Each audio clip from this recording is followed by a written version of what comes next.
Merci pour votre fidélité d'écoute à Nana FM et bienvenue au second numéro du débat de Nana FM de cette semaine. L'Association chrétienne pour la gestion des églises ACGE compte répondre à un souci né de la multiplication des églises depuis l'avènement des ministères et églises charismatiques. Cette organisation entend aider les églises togolaises à opter pour une gestion correcte et efficace de la maison de Dieu. Elle était en assemblée le 4 février dernier. Comment amener les églises à limiter la nuisance sonore? C'est l'interrogation qui est la nôtre ce matin. Et pour en parler, nous recevons sur notre plateau Emmanuel Atigon. Il est le président de l'Association chrétienne pour la gestion des églises. M. Atigon, bonjour. Oui, bonjour Norbert. Merci d'avoir accepté notre invitation. Eh bien, c'est un plaisir de toujours répondre à cette invitation et de pouvoir éclairer et parler au public et également à tous les auditeurs et auditrices. Alors, ces auditeurs et auditrices de Nana FM auront donc la possibilité d'intervenir dans ce débat sur nos deux numéros 91 09 71 71 ou le 96 61 58 58. Comment amener les églises à limiter la nuisance sonore? C'est l'interrogation qui est la nôtre. Romain Aziablé assure la mise en ordre. Une fois encore, merci pour votre fidélité d'écoute. Alors, on va faire, comme on a l'habitude de le dire, la répétition, c'est l'art de la pédagogie. Vous voulez bien nous présenter un peu l'Association chrétienne pour la gestion des églises ACGE? Voilà, merci bien. Alors, l'Association chrétienne pour la gestion des églises, l'acronyme c'est ACGE. Et cette association est née en 2019.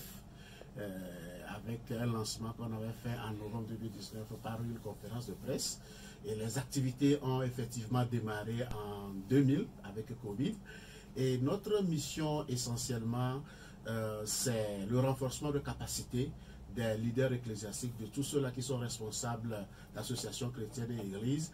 Et pour parvenir à quelle vision? C'est de pouvoir améliorer en fait la gestion administrative et ecclésiastique des organisations chrétiennes et des églises, dans le but de parvenir à une bonne gouvernance et de pouvoir gérer au mieux ce qui est l'organisation, chrétienne, ce qu'est l'église. Alors, depuis 2019 jusqu'à ce jour, vous avez commencé vos activités proprement dites à partir de 2020. 2020, oui. Alors quel bilan vous dressez? Je crois que le bilan, bon, peut-être on peut dire que c'est un peu mitigé, où on a fait d'avancées. Au même moment, ce que peut-être nous espérons, on ne l'a pas atteint totalement. Surtout l'adhésion qu'on souhaiterait avoir auprès des leaders ecclésiastiques, nous n'avons pas totalement cette adhésion. Donc c'est ça on peut dire que on est en train de voir pour comment faire pour améliorer ou bien pour faire en sorte qu'il y ait l'adhésion de ces acteurs qui sont très importants pour nous. Mais quand il s'agit des activités réalisées, c'est des activités réalisées avec succès. Nous avons réalisé des activités de renforcement de capacité à l'endroit de certains, ceux qui nous font confiance. Nous avons également fait des ateliers de réflexion sur des thématiques assez précises de l'heure. En ce moment, c'était en 2021. Nous avons fait également, comment on appelle-t-on, des sorties et aussi des sorties médiatiques.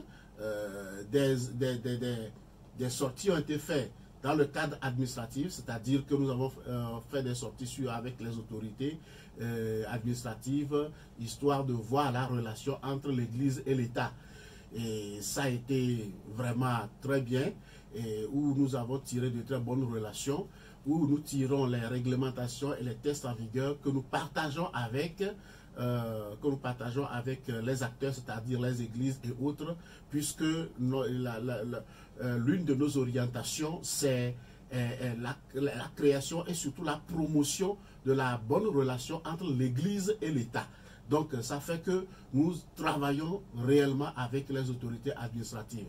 Et au-delà de ça, à l'année passée, nous avions également amorcé d'autres programmes, comme le programme d'évangélisation mission, et également des programmes sur les prospections et les études sur la vie de l'Église. Donc, on a eu à faire pas mal d'activités que nous pensons que ça a été vraiment positif pour nous. Alors, vous étiez en congrès le 4 février dernier. Que comprendre et puis quelles sont les nouvelles orientations que vous êtes données pour cette nouvelle année, surtout 2021? Voilà, pour cette année 2023, en fait, les grandes orientations demeurent les mêmes. Nous avons 3 grandes orientations depuis le début. Les trois domaines ou bien orientations demeurent, c'est-à-dire la promotion de la promotion plutôt de la bonne relation entre l'Église et l'État. Nous pensons que ça, ce n'est pas encore acquis. Donc, il faut que nous continuions par maintenir cette relation ou du moins par promouvoir cette relation. La deuxième orientation, c'est la promotion de la bonne gouvernance ecclésiastique et des organisations chrétiennes. Ça aussi, c'est demeuré tel. Ça, c'est le nœud même de notre activité où nous voulons vraiment que les églises soient gérées au mieux sur le plan administratif et ça conduit à l'amélioration des résultats que eux-mêmes ils espèrent. Donc la troisième, c'est lié à la CGE elle-même, où on veut que la CGE soit un instrument efficace pour accompagner ou bien pour faire un accompagnement de qualité aux églises. Voilà nos 3 orientations qu'on a reconduit parce que, comme je l'avais dit tout à l'heure, notre désir, ce que nous voulons même, on ne l'a pas encore eu. Donc nous avons gardé les 3 orientations sur lesquelles nous allons travailler. Seulement, nous avons d'autres activités.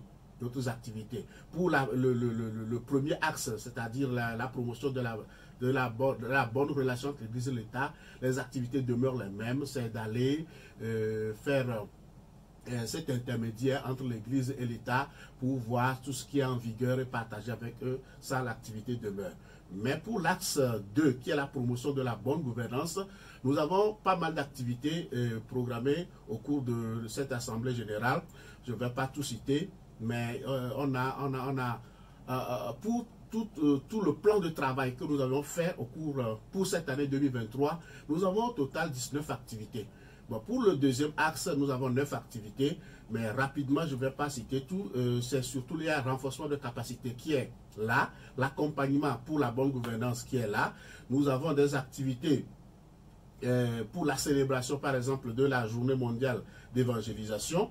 Et au cours de cette célébration, nous pensons faire passer une journée de réflexion sur l'évangélisation. Nous pensons également organiser une conférence qui va avoir lieu très bientôt, du moins sur le mois prochain, qui va porter sur 3 thématiques. Il y a la politique genre, il y a la nuisance sonore et également nous aurons à parler des déviations spirituelles. Donc au cours de cette conférence, nous aurons à élaborer un cadre de mesures d'évaluation et de mandat ou d'un exercice ecclésiastique, histoire de pouvoir avoir un instrument ou bien un outil qui permet d'évaluer ce que les hommes de Dieu font pendant un mandat ou bien pendant une période donnée. Et ça peut servir d'outil même au pasteur ou bien au leader lui-même. À un moment donné, il faut se poser la question, il faut se dire, est-ce que le travail que je dois faire, est-ce que c'est ça que je fais? Et depuis qu'on m'a affecté dans cette église, l'église, voilà son état initial quand je suis arrivé. Maintenant que j'ai fait 1 an, maintenant que j'ai fait 2 ans, maintenant que j'ai fait 3 ans, où est-ce que j'ai amené l'église? Quel était l'effectif? Combien on a maintenant? Quelles étaient les affaires financières de l'église? Comment était la gouvernance? Est-ce qu'il y avait des réunions régulières? Maintenant, est-ce que j'ai maintenu ces réunions? Est-ce que j'ai amélioré cette gouvernance? Voilà un outil que nous voulons élaborer, qu'on va mettre à la disposition des hommes de Dieu pour pouvoir évaluer leur mission. Donc, il y a pas mal de choses que nous voulons réaliser. Alors, l'une des raisons pour lesquelles je vous ai invité ce matin, c'est toujours ce problème de nuisance sonore. Comment expliquer que malgré cette panoplie de sensibilisation à l'endroit des responsables d'église, ce phénomène se continue? Bon, il peut y avoir plusieurs raisons. Plusieurs raisons. Si ce phénomène continue, il y a aussi l'incompréhension. Il y a aussi l'incompréhension peut-être de la part des hommes de Dieu qui ne maîtrisent pas pourquoi il faut faire attention. Et l'autre côté, et on peut dire aussi que l'Église aussi, oui, l'Église, on est dans un état laïque où tout le monde est libre de pouvoir adorer comment il veut et comme il veut, ou bien le Dieu qu'il veut. Donc ça fait que cette liberté aussi, ça veut dire que ça donne la liberté de culte. Alors quand il y a liberté de culte, bon, parfois on ne sait pas là où s'arrête la liberté de l'autre, ainsi de suite. Donc c'est tout un tas de problèmes. Et je trouve aussi qu'il faut assez de sensibilisation. Il faut assez de sensibilisation et assez de réglementation claire pouvant permettre à ce que les uns et les autres puissent jouir de leurs droits. C'est-à-dire que la nuisance sonore soit, disons, éradiquée et qu'on puisse retrouver la paix et la cohésion sociale avec le voisinage. Alors, hier ou avant-hier, il y a une dame qui m'appelait elle n'a pas refusé que l'église puisse fonctionner. C'est le fait de crier à midi avec des baffles un peu partout. Les décibels sont très élevés. Alors, que faire dans ces conditions? Oui, je crois que c'est ça qu'on vient d'aborder. Il faut vraiment une réglementation claire pour permettre à ce que les uns et les autres puissent savoir ce qu'ils doivent faire. Ça, c'est un. Le pasteur aussi, c'est parce qu'il pense que pour bien faire son adoration, exercer sa foi chrétienne, il a besoin de prier à midi. Il a besoin de prier peut-être entre 4h et 5h. Il a besoin de prier ou bien de venir adorer Dieu entre 18h et 20h, ainsi de suite. Et ça, c'est parce qu'il est libre de le faire. Mais au même moment, il y a l'autre côté, celui-là que lui ne vient pas, lui, en ce moment-là, il veut se reposer à la maison. Peut-être après un dur labeur de la journée, il veut se reposer. Et c'est en ce moment-là qu'il y a de bruit. Mais tout ce que nous nous disons, c'est qu'il faut que, surtout à l'endroit de l'Église, nous disons à la CGE qu'il faut faire attention. C'est-à-dire, attention, on n'a pas besoin, parfois, on n'a pas besoin que la musique, ou du moins les sons, soient à un décibel très élevé. On n'a pas besoin de ça. Les prières de nuit, par exemple, on peut s'arranger. On peut s'arranger pour que ça ne fasse pas tant de bruit jusqu'à gêner et empêcher l'autre de se reposer. C'est la sensibilisation que nous sommes en train de faire pour permettre à ce que l'autre aussi puisse se reposer et le lendemain il pourra partir à ses occupations. N'oublions pas que parfois même il y a des malades. L'autre qui est dans l'autre maison, contiguë à l'église, la personne est souffrante, sérieusement souffrante, elle a besoin de se reposer à la maison, mais c'est au même moment qu'il y a chose là. Donc je crois que c'est un problème vraiment. Il faut que les hommes de Dieu ne banalisent pas cet aspect. Je crois que c'est ça même ce qui se passe. Les gens croient que bon, ça ne fait rien. Ou les gens pensent que bon, c'est parce que notre prière les gêne, c'est pourquoi. C'est vrai qu'il y a ce cas, hein. Il y a ce cas-là où c'est parce que la prière dérange quelqu'un que lui, il fait des problèmes. Mais au même moment, il y a des réalités. La personne est malade ou bien la personne est en un état, il a besoin de se reposer. Mais à cause de la célébration du culte ou bien d'une certaine manifestation, il y a chose là. Donc, je crois que les hommes de Dieu ne doivent pas banaliser ce problème. Il faut prendre les choses là à bras le corps et trouver une solution idéale. Moi, je dis toujours, celui qui a la force, il faut le respecter. Si vous ne le respectez pas, le jour où il prendra cette disposition, ça dit que c'est vous qui allez être victime. Il ne faut pas laisser l'État ou les autorités administratives prendre des décisions rigoureuses à notre endroit. Il faut vous-même anticiper et vous sensibiliser pour que la chose soit acceptable. Il y a les fédérations, il y a les grandes églises, tout ça là, qui doivent normalement sensibiliser leur église locale, les pasteurs des églises locales, pour faire moins de bruit. Pour faire moins de bruit, surtout à des heures stratégiques, parfois on n'aurait pas peut-être besoin de sonorisation. Pour certains cultes, on n'aura pas besoin de sonorisation.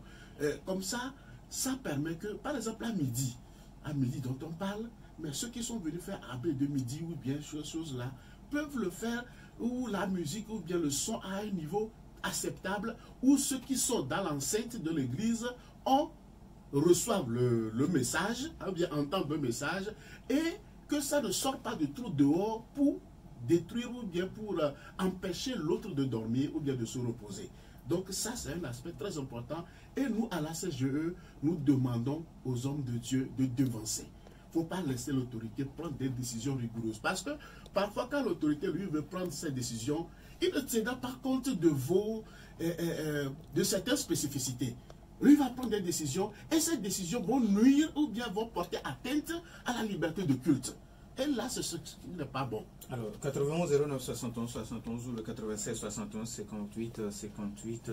Comment amener les églises à limiter la nuisance sonore? C'est l'interrogation qui est la nôtre. On ne fera pas de pause. Donc, les auditeurs, maintenant, la possibilité d'intervenir. Alors, est-ce que vous êtes d'accord avec ceux qui pensent qu'à un moment donné, il faut que l'État limite les choses? Mais bien avant cela, nous avons un premier auditeur en ligne. Nana FM, allô? Allô? Allô? Oui, Pélé, bonjour. Vous voulez parler un peu plus fort, s'il vous plaît? Oui, bonjour, monsieur. Je pense que la nuisance sonore, on parle de pas seulement la vie, mais quand on parle, ils sont à l'église, à quelqu'un que moi je veux poser. Est-ce que quand on fait la prière à l'église, est-ce que ceux qui sont à l'antenne de la prière, à l'église, ils sont dehors? Là où on va parler de la nuance, où ils sont à l'église, je pense que la prière, elle doit se faire à l'entrée de l'église. Est-ce qu'ils sont en dehors de l'église, ils doivent aller attendre? À partir de là, je pense qu'il n'y aura pas de problème. Maintenant, la musique à l'église, c'est une bonne chose, c'est de l'ambiance. Mais il faut que ça se fasse seulement les villages. Non, les jours ouvrables que les gens vont aller dans leur occupation, que vous-même vous connaissez. Il faudrait que le ministère, le gouvernement, fasse ça. Qu'il y a une loi structurée pour ce genre de choses, pour que les choses aillent en avant. Parce que dans une république, il faut que tout le monde soit libre. Occupation libre. Il faut que tout le monde s'exerce son exercice. Donc, je ne pense pas que dans une église, il aura sa loi, ou bien le respect du Dieu, il n'y aura pas la nuisance sonore. Et il n'y aura pas de son qui va dépasser l'église, même dans l'enceinte même de l'église, il n'y aura pas de son qui va dépasser l'église. Donc, j'espère qu'à partir de là, la prière n'a que c'est-à-dire faire la prière au moins respecter l'église, son périmètre, c'est tout. Merci beaucoup, Pélé. 91 09 71 71. Dans FM, allô? Oui, bonjour. Master Dido Gomé, bonjour. Bonjour à votre invité. Bonjour. Je voudrais demander à votre invité. Oui. Quelle est la différence entre un évangéliste et un pasteur? Parce que moi, je sais que Jean-Baptiste est un évangéliste. Jésus, c'est un pasteur. Et Jean-Baptiste, quand il prêche, il s'en va dans le désert, parce que c'est pourquoi on l'appelle l'homme qui crie dans le désert. Et c'est dans le désert qu'il crie. C'est là qu'il éduque les gens qui veulent bien l'écouter. Jésus, lui, c'est un pasteur. Il est souvent dans les églises pour enseigner, pour les enseignements. Et quand Jésus fait des enseignements, il faut être dans le lieu pour entendre ce qu'il dit. Mais bizarrement, ceux qui disent qu'ils représentent Jésus, ils font comme Jean-Baptiste. Et en ville, ils crient, ils gênent tout le monde. Et quand vous vous plaignez, ils disent que vous êtes un fils de Satan. Je voudrais demander à votre invité, Oui. dans leur enseignement qu'ils donnent aux pasteurs, parce que je pense que la plupart c'est des pasteurs, est-ce qu'ils leur disent cette différence entre ces deux fonctions? Parce que Jésus, une fois, quand il a voulu prier, c'est de ça qu'on parle dans la Bible en parlant de le sermon sur la montagne. Il est sorti. Et c'est là où des foules sont venues l'entendre. Et c'est là seulement où il a prié. Donc, cette question est à votre invité. Merci, bonne journée. Merci et bonne journée à vous aussi. Nana FM, allô? Oui, bonjour. Oui, bonjour, monsieur Basile. De la mise en sonore, je pense. Oui, oui. Autant les églises ne doivent pas faire de la nuisance sonore, est-ce que les autres nuisances sonores doivent être tolérées? Et si on fait appeler à régler la nuisance sonore de l'église, je veux comprendre que est-ce que les autres nuisances sonores doivent continuer? On doit les laisser faire. C'est ça que moi je veux. Merci beaucoup à monsieur Basile. 91 09 71 71 dans l'FM, allô? Oui, bonjour. Monsieur, bonjour. C'est Commis. Monsieur Commis. Oui, allez-y, on vous écoute. J'ai deux préoccupations. Oui, allez-y. La première, c'est de savoir les églises présentes suivent les recommandations de Jésus-Christ. Bien sûr, reconnaissent de Jésus-Christ. Et j'aimerais savoir, est-ce que au temps de Jésus-Christ, il y avait des micros et des masques?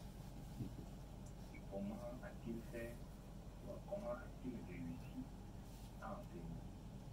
Ça, c'est la première préoccupation. Oui. La deuxième, c'est par rapport à la morale. J'ai cru entendre l'invité? Non, pas l'invité. Son nom m'échappe, Abdou Yaya, que les Togolais sont prêts à corrompre Dieu pour accéder au paradis. Ça pour un degré d'immoralité qui s'installe. Mais quand vous circulez dans la ville de Lomé, pratiquement dans tous les coins, il y a un lieu de culte. C'est vrai que nous sommes un pays laïque, mais quand vous comptez le nombre d'églises, c'est plus grand que les païens et autres. Comment vous faites le travail jusqu'à on en arrive à cette étape-là, où le sport favori, c'est la corruption? Ça démontre qu'il n'y a plus de la moralité. Quand bien même on a des hommes de Dieu pour sauveter de l'État. Merci à vous aussi. 91 09 71 71 ou le 96 61 58 58. Nous pouvons prendre encore deux auditeurs. Madame ici, bonjour. Bonjour. Comment allez-vous? Ça va. Voilà. La maison sonore. Oui. Oui. Les églises pullulent au Togo, dans toute l'Afrique. C'est pour divertir et désorienter la population. Affamée, quoi. C'est un régime dictatorial qui le pullule. Et puis, les gens se créent du travail aussi ainsi. Mais seulement, il faut qu'ils se responsabilisent pour baisser les sons, quoi. Un peu. Et puis, vous avez vu que même le culte est géré par un soldat au Togo. Est-ce que c'est normal? La Constitution nous l'octroie, comment on dit ça? Est-ce que c'est normal? Tout est phagocyté par les soldats et même le culte. Merci beaucoup, madame. Merci à vous aussi. 91 09 71 71 ou le 96 61 58 58. On peut à tout moment prendre un auditeur. Alors, Monsieur Garo, bonjour. Bonjour, Robert. Oui. Bonjour à votre invité. Bonjour. C'est un homme de Dieu. Oui, bien sûr. C'est pas pasteur. Non, je ne suis Bon, en pas fait, pasteur. il n'est pas quand même. pasteur. Sinon, moi, je crois que l'église appelle du mal au Togo que du bien. Ah bon? À cause de l'église, beaucoup de couples sont cassés. À cause de l'église, les pasteurs sont en 4x4 et les fidèles sont tachés. Merci, bonne journée. Merci et bonne journée. Nana FM, allô? Oui, allô? Oui, bonjour. Bonjour. Votre, Je voulais participer à l'émission. vous y êtes, votre nom s'il vous plaît. Bon, mon nom c'est Adjari Yao. Monsieur Adjarani Yaoui, on vous écoute, monsieur Adjarani. bon, j'aimerais participer à l'émission. Vous y êtes, vous avez déjà la parole. Savoir si, bon, quelqu'un qui n'est pas un chrétien, ou bien il n'est pas adhéré au christianisme là, ne peut pas aller au paradis. Bon, merci beaucoup, même si ça n'a, d'accord, même si ça n'a rien à voir avec l'émission, Monsieur Emmanuel va essayer de répondre à cette question. Alors, vous avez suivi les uns et les autres. Monsieur Pelé qui pense que la prière doit se faire dans l'enceinte de l'église, c'est-à-dire qu'il faut canaliser tout dans l'enceinte et que la musique ne soit jouée dans les églises que les dimanches. Bon, c'est une idée, c'est peut-être une approche de solution que lui, il pense. Et on ne peut pas le lui refuser. Mais il faut qu'on puisse aller au-delà de tout. C'est-à-dire que quand on parle de l'église, en réalité, l'église, dans un environnement, ne peut pas être cachée. Ça, c'est une réalité. Dans les faits, on ne peut pas cacher l'église. Les activités de l'église doivent être des activités qui impactent au moins son environnement. Ça, c'est ce qui est capital, ce qui est important de faire. Mais quand je dis influence son environnement, je ne parle pas seulement de l'action du bruit, ou bien dire que leur bruit doit atteindre les gens. Non, ce n'est pas nécessairement ça. C'est dans tout ce que l'Église fait, il faut que l'Église pense à son environnement. Il faut que l'Église impacte positivement son environnement. Ça, c'est très important. Maintenant, pour question de gérer le bruit, c'est vrai, le son, d'abord, c'est pour ceux qui sont dedans. C'est pourquoi je disais tout à l'heure que serait idéal que le son soit réglé de telle manière que au moins ceux qui sont dans la salle puissent écouter. Le bruit qui doit sortir dehors ne doit pas être un bruit trop fort tendant à la nuisance sonore. Quand le bruit est trop fort, c'est à ce moment-là qu'on parle de nuisance sonore. Donc il faut que les décibels soient bien suivis pour permettre à ce que ça n'impacte pas de trop celui qui est dehors ou bien celui qui n'est pas venu au culte. Ça, cet aspect, c'est très important. Mais certaines dispositions précises et autres là seraient difficiles de délimiter pour dire ceci, ceci, ceci pour l'Église, dire que le son ne doit pas, là c'est un peu compliqué. Alors ça, dernière question, rejoint pratiquement la question que je vous posais entre-temps. Que pensez-vous de quand on dit qu'il faut que l'État réglemente les choses? Oui, ça c'est important parce que l'État c'est l'État. L'État dans un pays doit pouvoir passer, son rôle c'est la réglementation. Ça c'est important. Mais c'est pourquoi cette réglementation, bon, généralement, ça commence à se faire. C'est toujours avec les acteurs. On s'entend pour faire la réglementation. Parce que si on ne s'entend pas, s'il n'y a pas l'adhésion de tout le monde, ça fait qu'on peut prendre une réglementation, bien une loi qui ne va pas arranger les acteurs. Donc, la raison pour laquelle il faut une loi, certes, mais il faut faire cette loi avec les acteurs eux-mêmes.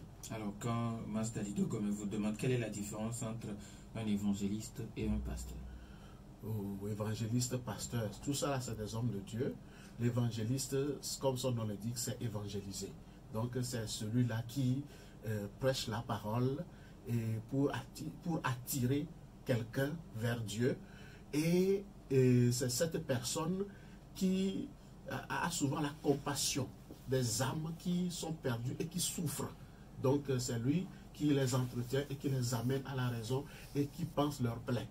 Maintenant, pour le pasteur c'est celui-là qui gère une congrégation et qui s'occupe des âmes qui sont sauvées par l'évangéliste. L'évangéliste amène les âmes. Maintenant, le pasteur, lui, il doit travailler avec les âmes, les affermir et leur permettre de vivre une vie de sanctification et de donner leur adoration à Dieu. En réalité, c'est ça. Alors, il demande, lors de vos formations à l'endroit des responsables d'église, est-ce que vous faites cette différenciation entre la façon d'enseigner d'un évangéliste et puis d'un pasteur? Les hommes de Dieu eux-mêmes, ils savent cette différence. Ils savent que c'est comme ça que la chose se passe. Mais bon, cette analogie de dire que Jean-Baptiste l'est évangéliste, l'autre Jésus lui l'est pasteur, bon, c'est juste on n'a pas vu dans la Bible ce titre ou bien ce statut qui est donné à ces deux personnes. Mais quand il précise déjà les lieux de... Oui. Au fait, pour Jean-Baptiste, c'est-à-dire que, bon, généralement, vous allez voir que Jean-Baptiste, il ne travaille pas seulement dans le désert. C'est-à-dire, il a commencé en fait son truc dans le désert. Généralement, les hommes de Dieu, c'est toujours dans le désert, ils commencent. Les vrais hommes de Dieu, quand Dieu t'appelle, tu ne peux pas commencer ta mission comme ça. Il faut vivre un moment de désert où tu es refait, on te retravaille. C'est comme si tu vas en apprentissage. On te modèle là-bas bien avant que tu ne viennes. C'est pourquoi il a commencé son ministère dans le désert. Et lui spécialement, c'est parce qu'il a annoncé Jésus. Il a annoncé Jésus au moment où il travaillait dans le désert. Donc c'est pourquoi son travail dans le désert a été révélé, parce qu'il a révélé un grand homme qui est Jésus-Christ le Sauveur. Donc c'est en cela que le travail est comme ça pour lui. Sinon pour tous les hommes de Dieu, vous devez commencer toujours par le désert. Alors, peut-être aussi dans sa façon de poser des questions, vous comprenez qu'aujourd'hui, l'ambiance a pris le pas sur l'enseignement dans les églises. Oui, l'ambiance a pris le pas. Et ça, c'est un phénomène. Ça, c'est un phénomène qui emporte les hommes de Dieu. Parce que on veut avoir une église populaire, pleine de fidèles. Donc, ça fait que il faut faire un peu de la stratégie du bruit pour que les gens puissent venir. Et ça ne doit pas être ça. Et ça fait partie, nous, de notre rôle au niveau de la CGE. Tout ce qui est dérive, tout ce qui est phénomène, tout ce qui est vent qui emporte les hommes de Dieu, nous voulons attirer leur attention sur ce phénomène. C'est pourquoi, de temps en temps, nous organisons des conférences et des journées de réflexion sur certaines thématiques pour attirer leur attention, pour dire que ça, il faut faire attention sur ce sujet-là. C'est ce qui se passe aujourd'hui parce que les gens veulent... En réalité, il n'y a pas plusieurs églises au Togo. En réalité, plusieurs églises, c'est à Lomé, la grande ville. On a plusieurs parce que les gens pensent qu'il y a plutôt l'argent ici. Il faut travailler ici et avoir de l'argent. Pour ceux-là qui cherchent l'argent, ceux-là qui ne sont pas appelés. C'est ça. Vous allez dans les villages, vous allez dans les fermes, vous n'allez pas trouver des églises. Ou vous allez, même le dimanche, c'est à peine une dizaine, une vingtaine que vous allez trouver dans les églises. Il y a du travail même à l'intérieur. À Lomé, il y a quelqu'un qui avait dit trop d'immoralité à Lomé et autres là. Mais pourquoi ça? En réalité, à Lomé, il n'y a pas de chrétiens. Pourquoi? Qu'est-ce que je veux dire? On a des chrétiens de nom, des chrétiens de dimanche. Ou le dimanche, ça dit que aller à l'église est devenu une mode. Aller à l'église est devenu une mode. Où ce n'est pas Christ qu'on cherche, ce n'est pas Dieu qu'on cherche. Mais c'est que la mode est que toi aussi tu te laves le dimanche et que tu vas à l'église. On ne veut plus marcher pieds nus avec...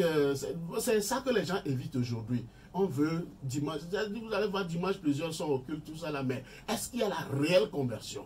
Et nos pasteurs, parfois, sont contents d'avoir du nombre le dimanche, et puis c'est tout. Mais le travail qu'il faut faire sur les personnes, sur les gens, les enseigner, on ne veut pas le faire. Vous voyez, c'est ça qui crée le problème. Et les gens ne veulent vraiment pas Dieu. Les gens ne veulent pas vraiment Dieu. C'est pourquoi, si vous cherchez un pasteur qui prêche la vérité pure, ou bien qui ne veut pas faire de cette stratégie-là, son église, il n'y a pratiquement personne. Parce que lui, il ne manage pas les gens. Il n'accepte pas ceci. Donc les gens le fuient cette personne, ce pasteur-là. Donc en réalité, on est nombreux, on s'appelle chrétien, mais la chrétienté, la vie chrétienne même, n'est pas en nous. C'est ça la difficulté. Monsieur Basile qui demande maintenant si on amène les églises à limiter la nuisance sonore, oui. Est-ce que les autres lieux de nuisance sonore, est-ce qu'on va les limiter aussi? Justement, c'est là en fait le grand problème. C'est ça qui fait, et ça donne la réticence aux hommes de Dieu. On n'est pas seul, ou bien l'église n'est pas seule à produire la nuisance sonore. Il y a les vendeurs ambulants qui prennent des woofers, des vendeurs de médicaments et autres qui pilulent les marchés. Au même moment, il y a les moulins qui travaillent à midi, à des heures impossibles. Il y a les bars à midi, surtout les soirs, qui travaillent et qui sont contigus dans d'autres maisons, mais que personne ne dénonce. Vous n'allez pas voir les voisinages dire que la musique du bar là, le dérange jusqu'à tel... C'est-à-dire le phénomène n'est pas grand à ce niveau. Et pourtant, c'est l'église. Donc, c'est en cela qu'on se dit que bon, donc il doit avoir un souci. Le souci serait que c'est parce que la prière dérange quelqu'un ou bien le culte dérange quelqu'un que lui, il est en train de faire tout ça. C'est là, en fait, le grand problème. Donc, s'il faut vraiment aller corriger les choses, il faut corriger les choses sur l'ensemble. C'est-à-dire que tous les acteurs qui font du bruit ou bien de la nuisance sonore, il faut travailler sur ça. Vous allez voir, dans les marchés, lorsque nous, on était partis sensibiliser les évangélistes qui sont dans les marchés pour la formation, on est rentré dans les marchés, on a constaté. Partout vous avez, parfois même vous ne verrez même pas les personnes. Ils ont seulement posé des baffes, des petits baffes un peu partout dans les marchés et qui vendent leurs médicaments. Et quand partout vous allez, c'est le bruit, vous entendez, mais ce n'est plus le bruit du prédicateur. C'est plutôt du vendeur. Mais quand on veut parler de la nuisance sonore, on ne doite jamais ces personnes. Je ne dis pas de les doiter, mais c'est que c'est un phénomène aussi, mais que personne n'en parle. Personne n'en parle. On parle plutôt de la nuisance sonore de l'église. Donc ça s'apparente à de l'acharnement ou bien, disons, à une opposition, quoi. Et c'est ça qui dérange, en fait. Alors, quand Madame ici pense que les églises pilulent un peu partout, et puis c'est pour désorienter la population. Désorienter. Moi, c'est plutôt le contraire. Si c'est qu'on pouvait promouvoir l'église, parce que celui qui a dit par exemple qu'il y a l'immoralité vraiment et choses là. Il dit les Togolais sont prêts à corrompre Dieu pour aller au paradis. Justement, c'est-à-dire que si plutôt, si c'est qu'on pouvait légaliser la formation religieuse, même à l'école, ce serait bien. C'est-à-dire que ça permettra que les gens puissent avoir au moins juste, pas seulement nécessairement pour dire qu'on veut, disons, donner une certaine foi à la personne. On peut écarter ça. Mais la vie morale, mais on va pouvoir trouver des solutions. Aujourd'hui, on crie pour certaines choses qu'il y a délinquance, qu'il y a vol, qu'il y a anarchie, tout ça là. D'où viennent ces choses? C'est l'éducation. On a manqué l'éducation à la base. Donc, si l'éducation à la base pouvait prendre en compte cette morale, ce que la Bible enseigne, la morale que la Bible enseigne, ça devrait apporter une solution. Aujourd'hui, on crie. Demain, on va crier plus. Parce qu'on ne veut pas en réalité de ça. Plutôt, on doit promouvoir l'évangile. Vous savez, là où il y a vraiment l'évangile, la vraie évangile qui est enseigné, vous allez voir toutes ces personnes qui ont accepté cet évangile-là, eh bien, ils ont une autre vie, ils ont une autre manière de concevoir les choses, de voir les choses. Alors, étant ceci, on doit plutôt promouvoir ça pour permettre à l'homme d'être équilibré sur certaines choses, d'avoir peur. Aujourd'hui, la personne n'a pas peur de tuer, il n'a pas peur de blesser, il n'a pas peur de rendre malade. Pourquoi? Alors, dans ce cas, faut-il... comment on va dire ça, féliciter l'Église catholique qui commence déjà, qui depuis l'école primaire inculque certaines valeurs aux élèves. C'est ce qu'on doit faire. Normalement, on doit promouvoir ça. On doit promouvoir ça dans les écoles pour accentuer ça jusqu'à un niveau donné. Pour permettre à ce que une éducation de base soit donnée. L'Église catholique ne devait pas reculer, devait avancer et les autres églises devraient suivre. Pour permettre à ce que dès l'enfance, qu'on puisse posséder certaines vertus qui vont dans lesquelles on doit grandir. C'est justement ce que je disais. Il faut ça. Au niveau de la CGE, il nous reste pratiquement 2 minutes. Oui. Vous êtes disposé à accompagner des églises dans le but de les aider à se conformer aux normes de gestion administrative en vigueur. Oui. Dans ce cadre, est-ce que des fois, il n'y a pas conflit entre vous et certains responsables d'église? Oui, justement, il y a ça. C'est que c'est un peu l'incompréhension parce qu'on ne sait pas ce qu'on est en train de dire. Tout le monde n'est pas le même niveau. Vous allez voir, même il y a des pasteurs qui, bon, ils sont autoproclamés pasteurs. Ils n'ont pas eu de formation de base. Ceux qui ont eu des formations de base, certains se sont détournés de leur formation et qui ne veulent pas faire ce qu'ils doivent faire. Et à cause, par exemple, des biens, à cause de l'argent, bon, on bafoue certaines règles parce que, par exemple, pour une organisation, la bonne gestion, c'est que, par exemple, quand on fait les offrandes, bien tout ce qui est transaction financière doit être enregistré, bien enregistré, en entrée comme sortie. Et comme une organisation, à un moment donné, il faut faire le point, partager le point avec nous pour dire que voilà, au cours de cette année, voilà nos recettes, voilà nos dépenses, voilà comment on a fait les choses. Mais parce que le pasteur a peur que s'il le fait, les gens seront au courant de ce qu'il a dépensé, tout ça, à cause de ça, on banalise ça.